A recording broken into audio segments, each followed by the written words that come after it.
Hello ตัวนี้นี่ก็เห็นก็เป็นนะก็เจนนะก็ใส่เล็ดนะวางโคเลยกดไพมูลก็กดสีอินมีตำตะอิน ก็สันนิบอลวินพิจารณาตัวนี้มาดัลเดย์สนะมันหอมทีวินหินาย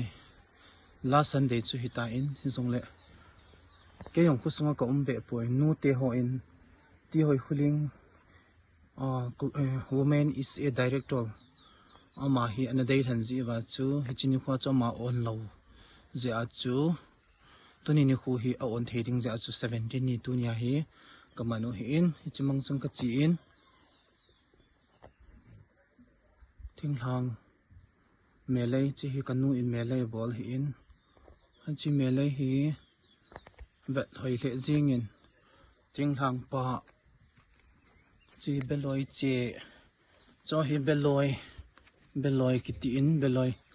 cho hi hunga wa ding hita in pon thoma ma jing in kanu hi chi hi beloi chi hun a hin cha hi pi tu ni vat du hi an phui jong au min an phui ho hi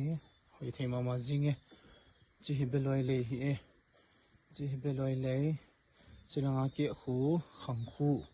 khang khu kiti e chu ko hi in ban la chi hi ban le to in ban le an ve pan taw hi ti zol sia na tha in thing hang pa ban le a hi e chi hi hoi ma jing in ban le hoi ta na bolin ki pa pi ma jing e chunu man tam dan hi chi hi ban le ninga khun kolbu zong atu in ban le hi alin ma jing e chi hi aga hung pi thing ding ake api hung ding chi hi kane adi wa hi atu te acha te mau te ni dinga tu hi minu te ko thodan thim thei lawa acha te atu te dinga nasata melai hun lei abol hi anu hi kapa chama ma jing cho hi bal lei nuya ho hi an kam choi an kam ho zong hi hoi ma jing e cho hi an kam hi an kam lang ni phat wa di tai chilang khun menar zong omin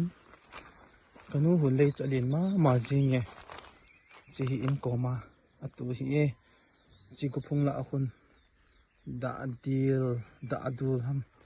adil chiting le menar choi menar phung hi e menar hi in cho hu tam chi kolbu banting le an chang ki ute pi tu na la yam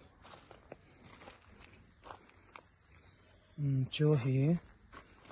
hi mai pung ham pi ham chi hi mai pung ham pi ham mai pung ki ham ka hapon an kam chi kho hoi ma jing e an kam jong hi kane pano hi ta in ban le hi e cho khu